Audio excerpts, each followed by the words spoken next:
Big Bang Jang has knocked out Deontay Wilder in one of the most humiliating ways to end a career that I have ever seen. The Queensberry vs Matchroom 5 vs 5 event in Saudi Arabia has concluded with a clean sweep for Queensberry Promotions of 10-0, with Matchroom's captain Deontay Wilder falling to Big Bang Jang, the heavyweight puncher from China. So social media has kind of gone ablaze as to what the hell happened to Deontay Wilder? You know, this is a guy that we thought of back in the day as this unstoppable force that could literally just send anybody to the Shadow Realm at will. And now he looks frail. There's so many theories as to what happened to Deontay. Why are we not seeing the old Deontay Wilder back? Or was Deontay Wilder not that good to begin with? First of all, I want to say that I think people kind of discredit Big Bang Jang because he's got kind of a boring style.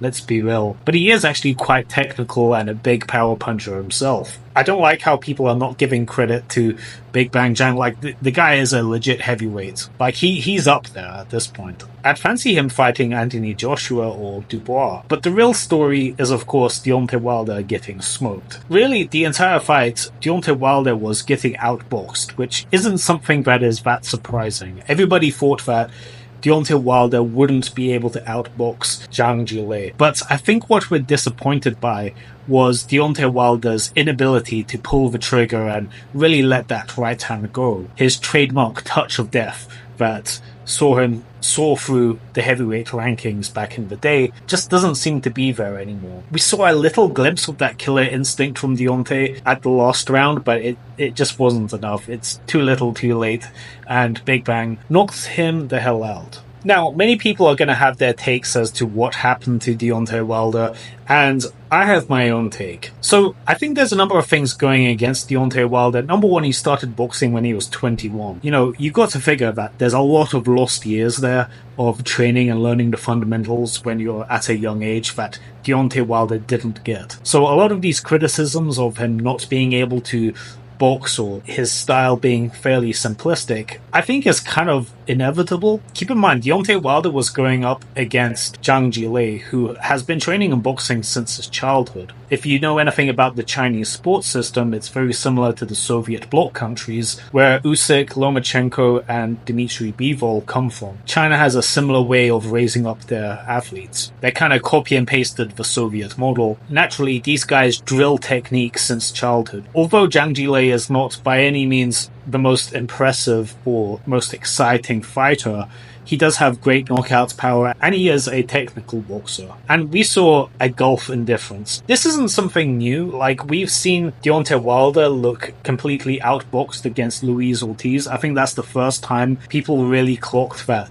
Deontay Wilder couldn't box at that level. But the difference then is that he had that killer instinct that lets him get that knockout victory over Ortiz. For whatever reason, it doesn't seem like Deontay Wilder has that power or ability to flip that switch and go for the kill like he used to. I believe one of the big reasons for that, I think mentality for Wilder has always been a bit of a struggle. We saw his rampant excuse-making for his losses to Tyson Fury, and I think that really was like a warning sign that things weren't quite right with Deontay. The guy is just not that internally strong. Even going to the point where he fired Mark Breland, who was a fantastic trainer and a real asset in his corner, that I think was quite responsible for a lot of his victories up to the first Fury fight. He fired him and accused him of conspiring against him to make him lose that fight by throwing in that towel. Really, I think that was the turning point of Deontay. Mark Breland is a fantastic mind in boxing, with great Olympic pedigree, and he just tossed him to the wind like trash. Even though he was probably the best guy for him and got the best out of him, Deontay Wilder blamed his loss on him, which is absolutely absurd. But that's what happened, and he got Malik Scott in. And looking at the training that Malik Scott has got Deontay Wilder doing, it's just ridiculous shit. It's like Deontay Wilder doing these weird like pirouettes and like head bobbing on the stick, and it's just like, why are we doing this? Deontay Wilder's unique selling point is his touch of death, his big right hand. Shouldn't this be the focus? Like, shouldn't this be the thing that you work on instead of these Instagram reel workouts? I don't know. But that's one factor. Another thing I think is the fact that so much punishment was taken by Deontay in those fights with Fury. I think Tyson Fury and Deontay Wilder really chipped away at their chin with these fights. I don't think Deontay Wilder would go down in the way that he did against Zhilei if he didn't take all that punishment in those Fury fights. The wear and tear of those fights have caught up with Deontay Wilder. And, you know, some people just have a mentality that suits them being on the uptrend, but they really can't handle a loss. A great example of this is Ronda Rousey, who looked like this unstoppable force similar to Deontay, not quite for the same, knockout power reason, but she was thought of as this unstoppable force in women's MMA, and then she went up against a more technical fighter, lost, and after that, she was nowhere to be found. She never could quite recover emotionally from those losses. I think Deontay is a similar case. I kind of figured that Deontay would be dead meat just from the way that he was talking before this fight. Like in press conferences and interviews, he was saying that he would retire if he lost this fight. And I gotta say, that isn't something you want to hear from a fighter. That shouldn't even be on your mind. The idea of losing and what to do after that,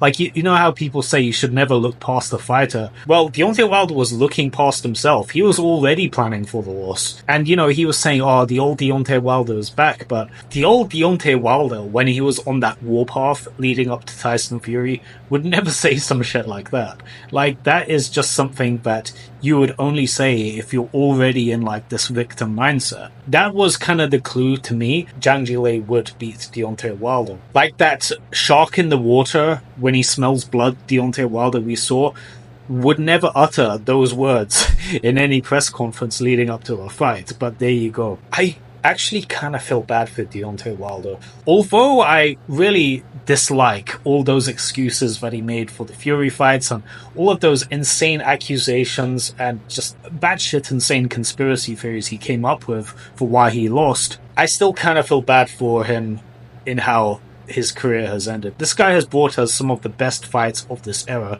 Like, let's not rewrite history. The guy gave us some of the most entertaining heavyweight fights that we have seen as of recent with Tyson Fury. Legitimately showed us some insane knockout power that really I don't think we've seen since Mike Tyson. Despite all of that, this is how his career is ending. It just feels it just feels a bit sour. It's hard to say if Deontay Wilder is going to retire. Let's assume that he is retiring. He's made plenty of money, right? Like, he's made so much money from those Tyson Fury fights.